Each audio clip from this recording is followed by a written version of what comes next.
अस्सलामुअलैकुम वरहमतुल्लाहि वबरकातुहू। उम्मीद करती हूँ आप सब खैरियत से होंगे। गाइस आपके साथ बात शेयर कर रही हूँ, बहुत ज़्यादा इंपॉर्टेंट और इंटरेस्टिंग है, इसलिए आपने कहीं से भी स्किप नहीं करना और सारी वीडियो को जो है अच्छी तरीके से वॉच करना है, क्योंकि जो आपके साथ बात करने जा रही हूँ वो बहुत ही ज़्यादा इंपॉर्टेंट है। वो क्यों?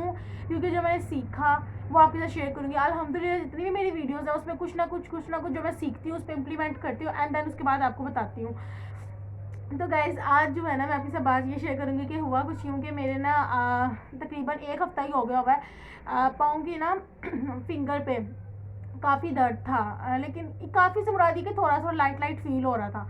तकरीबन रात के 12-1 का टाइम हुआ, मैं अचानक उठ के रोना शुरू हो गई। फिर असद ने पूछा क्या हुआ, मैंने उन्हें बताया कि इस तरह से ना मेरे फिंगर में दर्द हो रही है। मैं आपको कल परसों से बता रही हूँ कि मुझे दर्द हो रही है, लेकिन वो लाइट था, ज़्यादा ही कुछ हो रही है।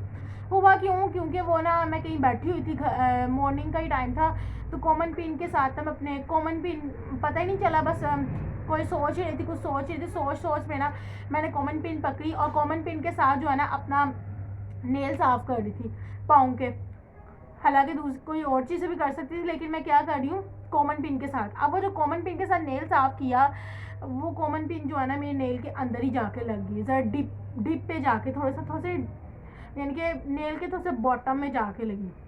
और वो जब लगी मैंने थोड़ा सा ऐसे किया, उसके बाद मतलब कि पेन हुई ना मुझे, लेकिन उस टाइम पे मैंने ज़्यादा फील नहीं किया, ना इतनी दर्द थी। लेकिन उसके तकरीबन 1 हफ्ते 2 हफ्ते बाद ना मुझे वहाँ पर हल्की पेन शुरू हो गई, लेकिन कल ज़्यादा ही कुछ हो रही थी मुझे दर्द।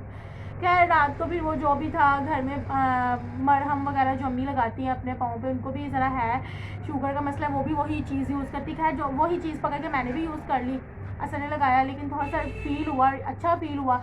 सुबह उठ के फिर मैंने वो हल्दी तेल और नमक जो होता है वो उन्होंने कहा कि ये लगाओ, इससे अच्छा मतलब इससे ठीक हो जाएगा, अम्मी ने बोला। वो गाइस मैंने यूज़ तो कर लिया, ठीक है, अभी भी थोड़ा थोड़ा है दर्द, लेकिन ये कि दोबारा वही चीज़ यूज़ करूँगी या कोई भी क्रीम वगैरह यूज़ करूँगी या जो भी डॉक्टर रेकमेंड करते हैं। लेकिन मसला क्या था, बिल्कुल छोटी सी कॉमन पिन मेरी लगी, वो भी बाय चांस लगी नेल के अंदर, वो भी मैंने खुद ही लगाई, लेकिन वो पेन ऐसी थी कि मतलब कि पूरे जिस्म को ही नहीं पता कि मैं कहाँ हूँ। तो गाइस आपने भी देखा होगा आपकी डेली लाइफ में अगर कहीं ना कहीं छोटा सा कट लग जाए या छोटा सा कहीं पे भी पेन हो जाए या कोई पिंपल टाइप निकला है या फिर कहीं पे भी छोटी सी चोट लग जाए या गिर जाओ, तो वहाँ पे दर्द कितनी होती है।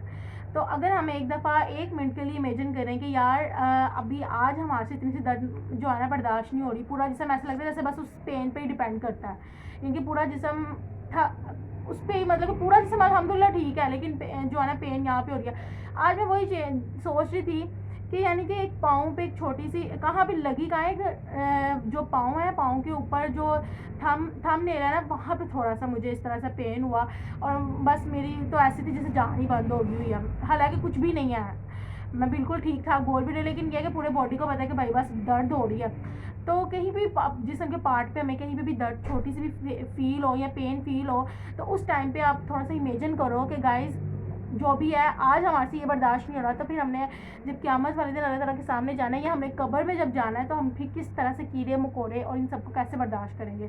तो आज से ही आप भी और मैं भी, पहले भी थोड़ा था बहुत था, लेकिन अल्लाह ताला मुझे भाई और हदायत दे नमाज़ पढ़ने की, और रात के टाइम सूरह मुल्क पढ़ के सोना चाहिए। आप सबको पता है सूरह मुल्क की क्या फजीलत है, लेकिन फिर भी दोबारा याद कर लेते हैं कि सूरह मुल्क ऐसी है कि जब हम कब्र में होंगे, तो उस टाइम पे कीड़े मकोड़े जब हमें काटने आ रहे होंगे, तो सूरह मुल्क कहेगी भाई कीड़े मकोड़ों को कि प्लीज़ मतलब इसको ना पकड़ो, इस बंदे को ना काटो, क्योंकि ये मेरा कारी है। क्यों? क्योंकि ये बंदा रात को ईशा की नमाज के बाद जो है ना मुझे पढ़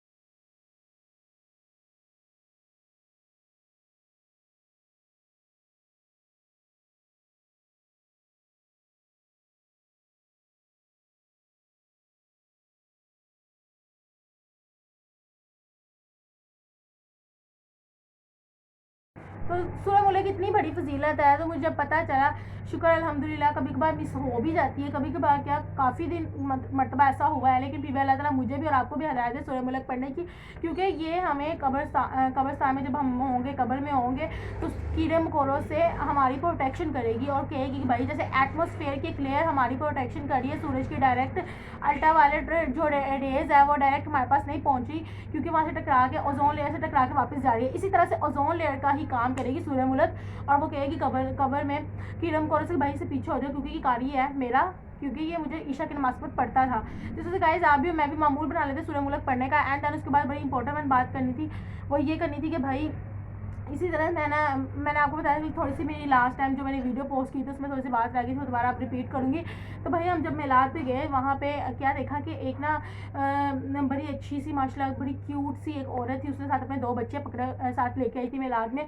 और वो क्या करी थी, उसकी जो ड्रेसिंग थी आउटस्टैंडिंग थी। मैं लाइक उसको बता नहीं सकती, माशाल्लाह बड़ा प्यारा सा ड्रेस पहना था वेलवेट का, बाल भी उस तरह से डाई करवाए हुए थे, स्टिकिंग करवाए हुए थे। अगर तो भाई फीमेल देखे उनको पता होगा बालों का क्या कुछ आजकल करवानी है, मुझे तो बोलना भी रहता है, कटिंग वगैरह जो भी वट एवर, मुझे नहीं अल्फाज मुझे याद, मेरे माइंड से स्किप हो गया है, लेकिन उसको हाईलाइट्स कहते हैं जो भी है। और आपको पता है वो आज के दौर में तकरीबन 12 से 15 हज़ार में हो जाती है, 18-20 हज़ार भी लगती है हाईलाइटिंग में। साथ उसने ड्रेसिंग भी इतनी अच्छी पहनी थी, अपनी स्किन की भी इतनी अच्छी केयर की हुई थी, साथ ही साथ उसने अपने बच्चों को भी इतनी अच्छी ड्रेसिंग करवाई हुई थी, अच्छा सा ड्रेस और ये वो सब कुछ मैचिंग। और पूरे मेलाद में जितनी भी आंटियाँ थी उन्हीं की तरफ देख रही थी, क्योंकि उसकी ड्रेसिंग आउटस्टैंडिंग थी। तो मैं वही देख रही थी कि यार यानी कि ये एक तो उसकी इज्जत है ही है, साथ उसकी सारा प्रोटोकॉल जाता है उसके हस्बैंड पे। तो पहले तो मेरा फर्स्ट ऑफ ऑल ये मैसेज ये होगा कि अल्लाह, आई डोंट नो वो कौन थी कौन नहीं, मुझे नहीं इस चीज़ का पता, लेकिन मेरी आप सबसे रिक्वेस्ट है, अगर आप भी मैरिड हैं और आपके हस्बैंड इतनी मेहनत करते हैं, ठीक है, आपके लिए, ठीक है, पूरा हक है।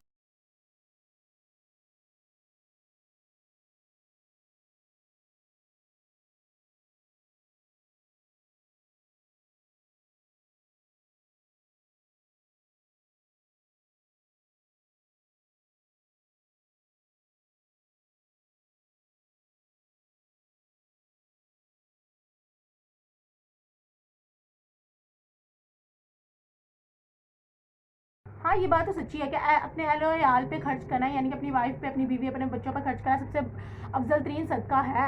लेकिन आज के दौर में आप सबको पता है गाइस कितनी ज़्यादा महंगाई है। आई डोंट नो वो रिच फैमिली से बिलोंग करती थी, लो फैमिली से, हाई फैमिली से।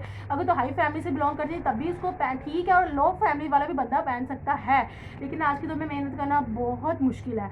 मुश्किल से मुराद ये कि महंगाई है और घर के अखराजाती बड़ी मुश्किल से पूरे होते हैं। मुझे नहीं पता वो औरत कौन थी कौन नहीं थी, लेकिन उसकी ये ड्रेसिंग देख के मैं आप तक ये मैसेज पहुँचाना चाह रही हूँ कि भाई अगर आपके हस्बैंड आप पे फुल खुशी से इन्वेस्ट कर रहे हैं तो बेस्ट ऑफ लक है, बहुत अच्छी बात है। अल्लाह ताला और मज़ीद जो है ना खैर और बरकत डाले। और अगर नहीं हो पा रहा तो भाई अपने हस्बैंड के साथ जो है ना, क्योंकि वो आपके लिए सारा दिन मेहनत करता है, ठीक है, तो वो कभी आपको मना तो नहीं करेगा, लेकिन आपको भी चाहिए आप उसका एहसास करो। लेकिन अल्हम्दुलिल्लाह हमारे पाकिस्तान की काफ़ी अच्छी माशाल्लाह वाइफ हैं ऐसी, 100% ऐसी हैं जो अपने हस्बैंड का ख्याल रखती हैं, उसकी मेहनत का ध्यान रखती है। लेकिन कुछ ऐसे भी हैं कि जो मसले क्रिएट करते रहते हैं, आपने मुझे ये नहीं ला के दिया, आपने मुझे वो नहीं ला के दिया, आपने मेरी ये ज़रूरत पूरी नहीं की, आपने मेरी वो ज़रूरत पूरी नहीं की। तो ये हमें गिला शिकवा करने के बजाय क्या करना चाहिए, हमें अपना जो है ना ये अल्लाह का शुक्र अदा भी करना चाहिए कि उसने हमारे हस्बैंड ने जो भी हमें जिस हाल में रखा है और अल्लाह की ज़ात ने जिस हाल में रखा है उसमें राज़ी होना चाहिए, और उनको मज़ीद इतना स्ट्रेस नहीं देना चाहिए कि वो बेचारा घर के ही मसले पूरे करता रहे और टेंशन ले लेकर डिप्रेशन में खुद चला जाए। क्योंकि आज के दौर में महंगाई बहुत ज़्यादा, घर की जो है ना चीज़ें ही पूरी करना बड़ी मुश्किल से चल रहा है। लेकिन हाँ, अगर इतना है तो फिर ठीक है, अपने ऊपर लगाओ, क्यों नहीं लगाना। लेकिन ये है कि ज़रा उनका भी ख्याल रखना चाहिए।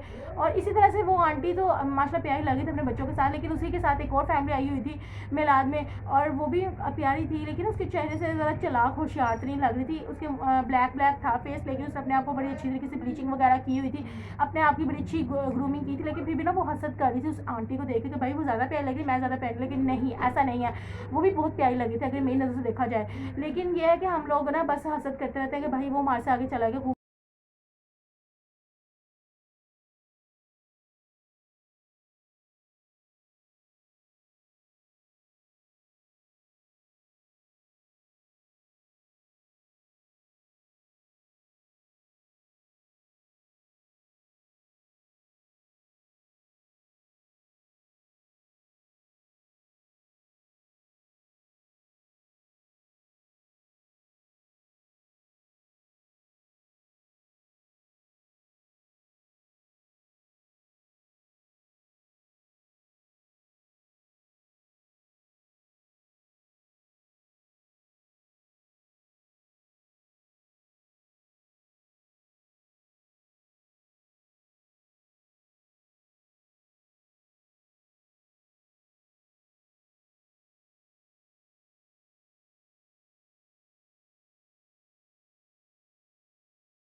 लेकिन वो जो आंटी दूसरी साइड पे बैठी हुई थी ना, जो दूसरी फैमिली आई हुई थी, वो उसी वो जो मैं जिसकी अभी तारीफ़ कर थी, बड़ी अच्छी फैमिली लग रही थी, माशाल्लाह अच्छी ड्रेसिंग की हुई थी, उसी के साथ एक और आंटी बैठी थी, उसने भी अपना छोटा सा बेबी हाथ में पकड़ा हुआ था। लेकिन ये देखो, उसी में ड्रेसिंग अच्छी की हुई थी, लेकिन वो ना उसी आंटी को देखती जा रही है, मन ही मन में यही सोचती होगी 100% मेरे पॉइंट ऑफ व्यू से। और ऐसी होती है ख़वातीन हमारी सोसाइटी में, जो देख रही थी कि यार मैं भी इस तरह का ड्रेस लूँ, मेरे हस्बैंड का भी इतना हो, मैं अपने हस्बैंड को जाके तंग करूँगी, भाई मुझे भी चीज़ चाहिए, आप मेरे लिए करते क्या हो। तो ये बहुत ही बुरा लफ्ज़ अपने हस्बैंड के लिए बोलना है। खैर कभी कभार मैं भी बोल रही तो अल्लाह ताला मुझे सबसे पहले हदायत दे, तो फिर किसी और को कहना चाहिए। लेकिन ये कि अल्लाह ताला आपको भी मुझे भी हदायत दे, लेकिन हमें अपने हस्बैंड को इतना फोर्स नहीं करना चाहिए किसी भी चीज़ के लिए। वो उसके बस में हो तो आपके आपके लिए सब कुछ ही बिछा दे आपके लिए। लेकिन भाई जितना हो रहा है अल्लाह का शुक्र अदा करो। यकीन करें गाइस, अल्लाह का शुक्र अदा करने में आप ये देखिएगा कैसे मौज़ात होते हैं और आपको कहाँ कहाँ से अल्लाह ताला देता है। जिस हाल में भी अल्लाह का शुक्र अदा करो, जिस हाल में भी हो। तो वो आंटी को तो खैर मैं कह नहीं सकती थी, वो क्या सोचेंगी तुम।